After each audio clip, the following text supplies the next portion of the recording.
So growing up, I grew up Mormon, and he would always talk about the war on families. And I had such a different perception of what that meant at the time. At the time, war on families meant what the church was providing through eternal salvation and through the promise of keeping families together.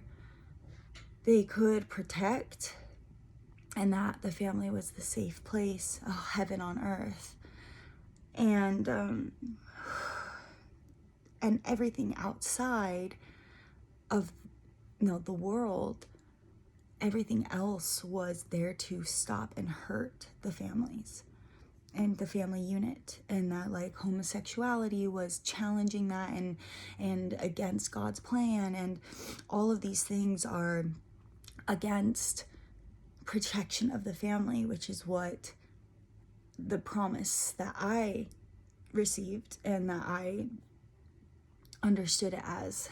And what I find it so painfully ironic is there is a war on families, and they're a part of it.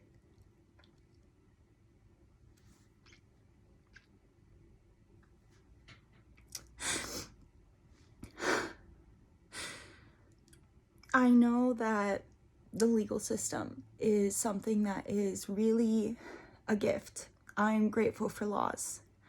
I understand why they're important, how they do create checks and balances, and how they do create safety for large amounts of governing bodies. I just feel like it's so crucial. And I'm grateful for those who work so hard in maintaining that and evolving that. And there's just so many facets to it, and I feel so grateful for it. And I have been nothing but disappointed and hurt by the Utah legal system.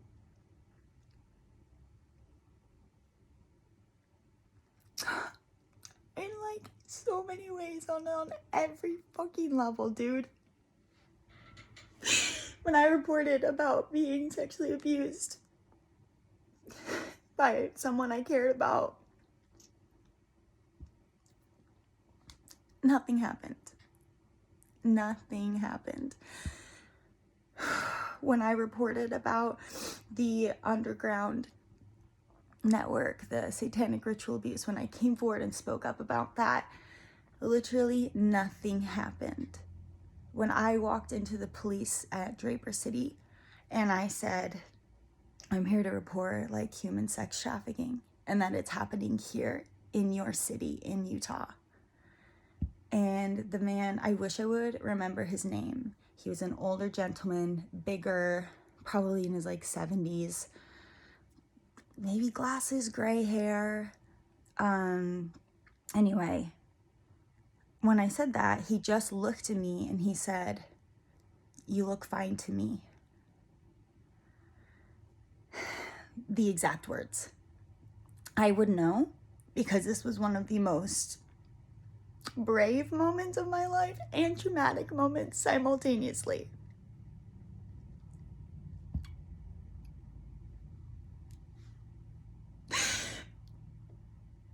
I came forward and I shared about something really hard for me to share, dude. Like, I was terrified. I was terrified of being hurt. I was terrified of being killed. I was terrified.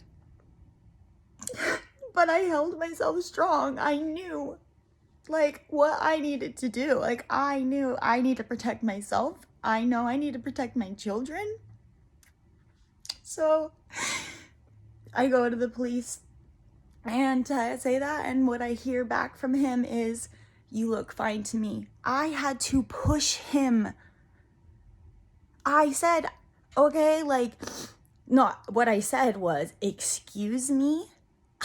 I was shocked that I finally had the fucking courage to come forward about something so scary and so traumatic. And this motherfucker says, "You look fine to me." And his energy was like, "Get the fuck out of here." I am just like, what? So I just stood in my power and I was like, I would like to speak to the victim's advocate, because I had already gone through reporting my dad for sexual abuse. I already had to go through that entire experience, okay? And I already saw that the legal system did absolutely the fuck nothing for me and every fucking thing to protect him. Awesome. Cool that, like, I understand that there needs to be checks and balances. Like, I understand, like laws to also protect men and people who are being alleged of things to ruin their fucking life for no reason. Like, that's fucked up. I'm not okay with that at all. And I do believe that also needs to be addressed. But I also believe that there should be fucking laws that are intelligent enough to distinguish this shit. Like, intelligently worded, intelligently devised enough. Like, we are smart enough people to come up with laws and systems that are there to protect people, the innocent. Okay, that's the goal. So why is this not happening? I'm telling you right now, it did not happen for me. Okay? And over and over and over, I did what I was fucking told. You know what I read over and over and over and over during Me Too? Oh, how come women didn't say anything? How come they didn't report? Blah, blah, blah. I was like, I will not have that be an excuse for me.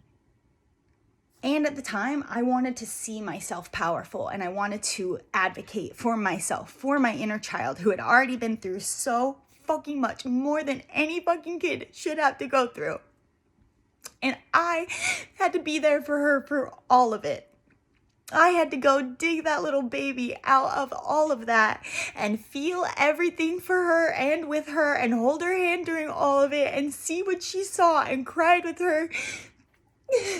And then I took actions as an adult to make sure that that fucking little girl, that adorable, amazing, incredible, powerful, worthy little girl, was fucking protected. Because no one else was doing it for me, for her, for children. Everybody's just looking the other fucking way.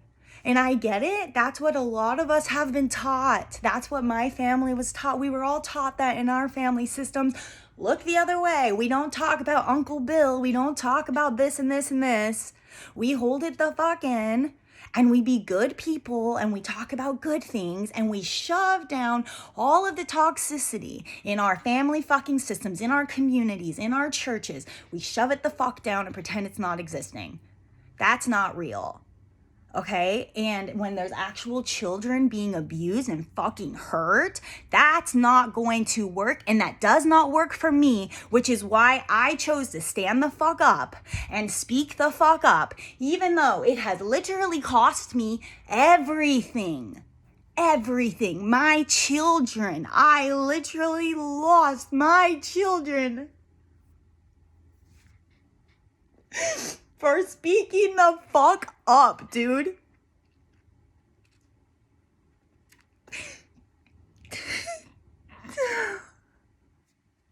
I communicated with their dad when I fled. I told him exactly what was going on.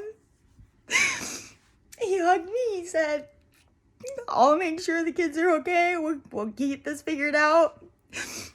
His wife at the time said, "We'll make like a little mommy shrine that has things for you so they can remember you." And I'm just like, okay, I have to go. Because long story short, I reported. I finally got back to the victim's advocate after a younger girl, a younger receptionist came in, and she was like, "Hey, what's going on?" I would love to find her information, but anyway. And I said, I would like to speak to the victim's advocate. And so she was able to go and get the victim's advocate. Magically, this motherfucker can't. All he does is I'm asking, like, what can you do? And he gives me the phone number for human trafficking hotline and just slides the paper over, and that's it. That was it. That was all I got. And I'm just like, oh shit. Oh shit. So then I break down, I open up, and I tell the victim's advocate everything. I tell her about the satanic ritual abuse. I tell her about the sex trafficking that was happening. I basically told her about all of it. And nothing happened.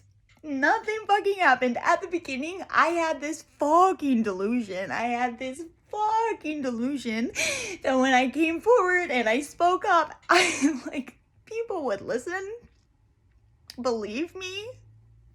And